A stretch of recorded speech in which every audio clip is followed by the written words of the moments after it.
آل محمد افضل صلواتک بعدد معلوماتک وبارک وسلم۔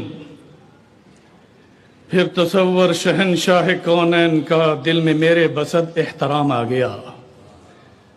نطق کے بو سے میری زباں کے لیے جب لبوں پہ محمد کا نام آ گیا، سب پڑھنا صلی اللہ علیہ وسلم۔ یہ نام محمد کا اعجاز ہے کہ جس کے سینے میں اگر ایمان بھی نہیں اور زبان پر نام محمد آ جائے، اس زبان میں نام محمد سے اس کے دونوں ہونٹ اسے چوم لیتے ہیں۔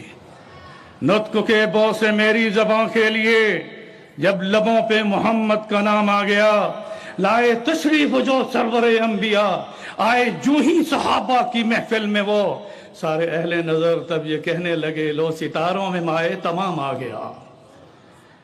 انٹرنیشنل رحمت للعالمین سیرت کانفرنس، جس کا عنوان ختم نبوت صلی اللہ علیہ وسلم اور مسلمانوں کی ذمہ داریاں، ایک عظیم عنوان ہے۔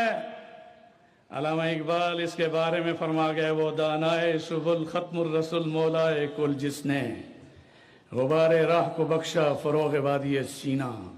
نگاہ عشق و مستی میں وہی اول وہی آخر، نگاہ عشق و مستی میں وہی اول وہی آخر، وہی قرآن وہی فرقان وہی یاسین وہی طٰہٰ۔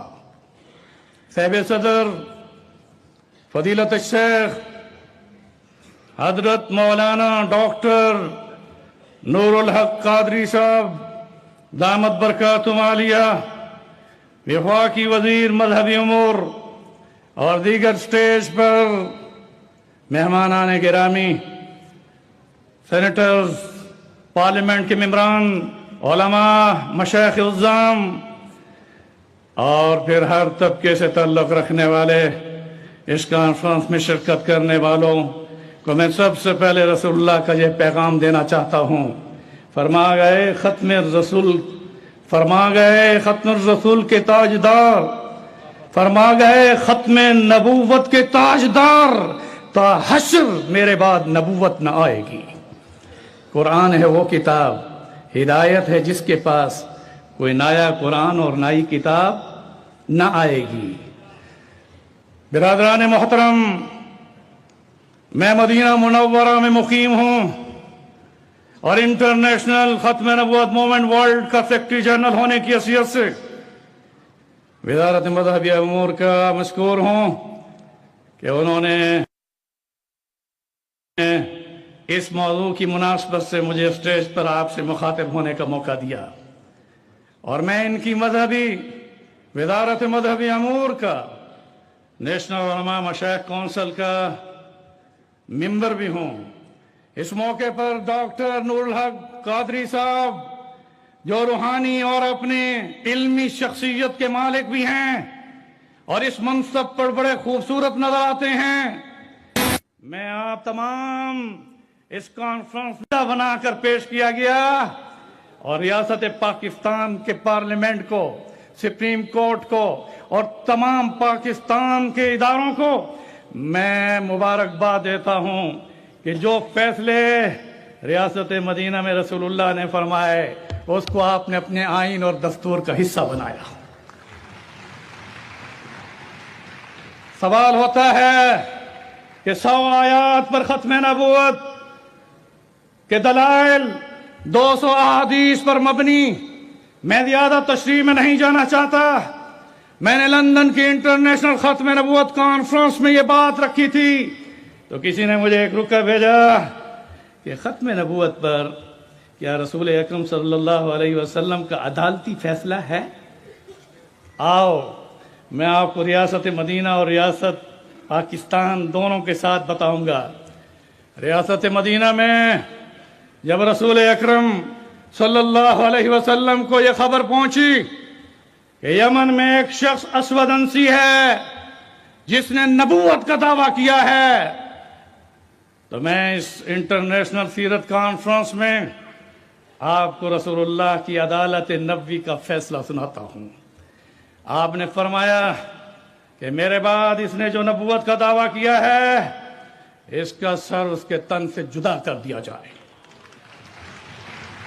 یہ فیصلہ نبوی ہے عدالت کا، مگر میں یہاں ایک وضاحت کر دوں گا، میں ایک ذمہ دار آدمی ہوں کہ ختم نبوت پر ڈاکہ ڈالنے والا مدعی نبوت یا شاتم رسول، اس کی سزا قتل تو ہے، مگر علماء اور عوام کے ہاتھ میں وہ سزا نہیں۔ عدالت نبویہ نے بتایا کہ حکومت وقت پر واجب ہے کہ وہ سزا جاری کرے۔ ہماری ذمہ داریوں میں ہم ختم نبوت کے کورس کروا سکتے ہیں، علماء ختم نبوت کے کورس کرائیں۔ مجھے بڑی خوشی ہے اس وقت یونیورسٹیز کے بڑے بڑے پروفیسر ڈینز بیٹھے ہیں، یہ اپنے نصاب میں طلباء کو آشنا کرائیں۔ میں بڑے افسوس کے ساتھ بتانا چاہتا ہوں کہ قادیانی نے، غلام احمد قادیانی نے 1899 میں جب نبوت کا دعویٰ کیا تو اس کے نبوت کے دعوے پر کسی سکھ نے اسے نبی نہیں مانا، کسی یہودی نے اسے نبی نہیں مانا، کسی عیسائی نے اسے نبی نہیں مانا۔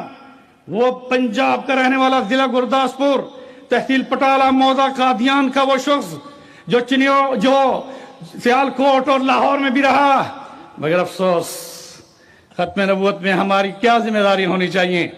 میں دنیا میں کینیڈا، امریکہ اور یورپین کنٹری میں جہاں گیا ہوں، جہاں پر بھی قادیانیوں کے مرکز ہیں، وہاں پر اسی ناشنائی کی وجہ سے ہمارے نوجوان ارتداد کا شکار ہو کر رسول اللہ کی ناموس رسالت ان کے ذہنوں میں سے نکل گئی، اور وہ ناشنا ہو کر مدینے کی سرکار سے نکل کر قادیان کے کنجر خانے میں چلے گئے۔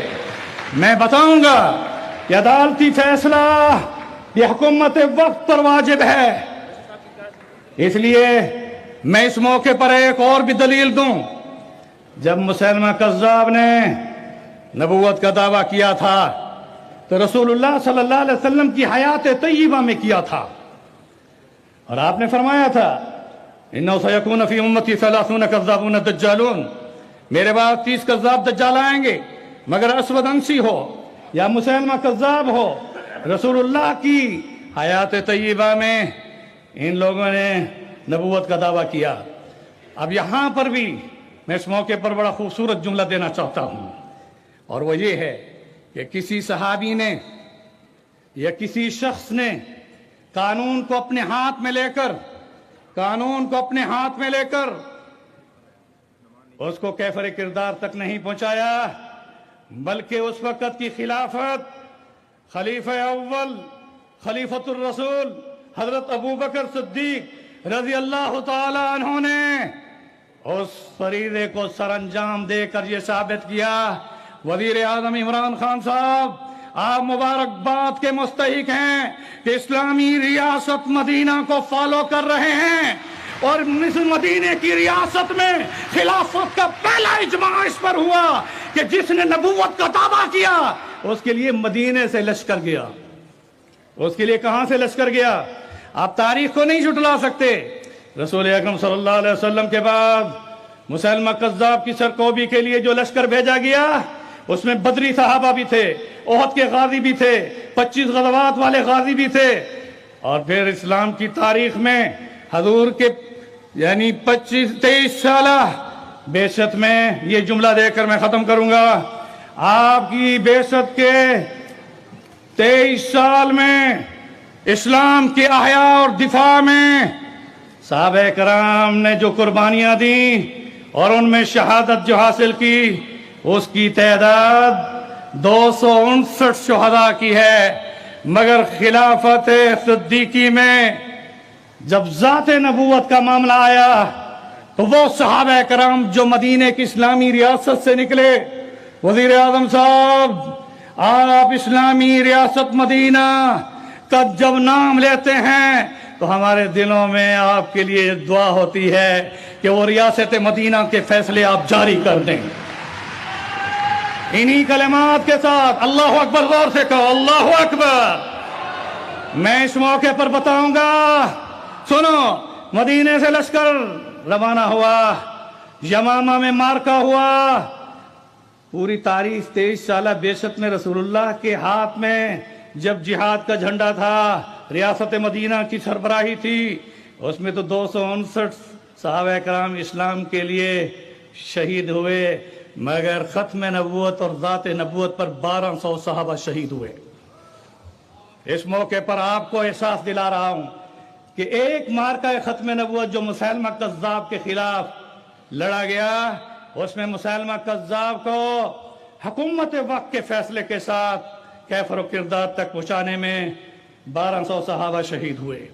میں پھر ان کلمات کے ساتھ ہماری ذمہ داریاں وزیر اعظم صاحب یہ ہیں کہ ہم عوام کو ختم نبوت کا شعور عطا کریں، ہم یونیورسٹیز میں تعلیمی اداروں میں ختم نبوت کا شعور دیں، مگر آپ کی ذمہ داریوں میں یہ بات آئے گی کہ جو ریاست مدینہ میں قانون بنے، اور مبارک ہو اس ملک کے دستور میں 7 ستمبر 1974 میں قادیانیوں کو ان میں بیٹھے ہوئے وہ ممبر موجود ہیں، یہ اسلام آباد ہے، اس ایوان میں اور یہاں پارلیمنٹ میں قادیانیوں کو غیر مسلم اقلیت قرار دے کر مدینے کی ریاست کو دہرایا گیا۔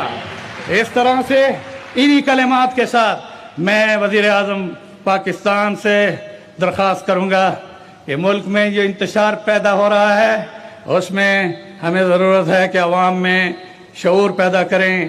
اس شعور میں سب سے بڑا میرا مطالبہ یہ ہوگا کہ جو ہمارے دستور میں قادیانیوں کی سرگرمیوں پر پابندیاں قانوناً ہیں اس کو وزیر اعظم صاحب عمل میں لائیں، اور 295C کے قانون میں شاتم رسول کی جو سزا ہے اس کو نافذ کریں۔ ہم ان کے ساتھ ہیں، ہماری دعائیں ان کے ساتھ ہیں۔ اسلامی ریاست پاکستان ہو یا مدینہ ہو، مدینہ کی سرکار نے مدینہ منورہ میں اور پاکستان میں قائد اعظم نے مدینہ طیبہ کے نام پر پاکستان بنایا۔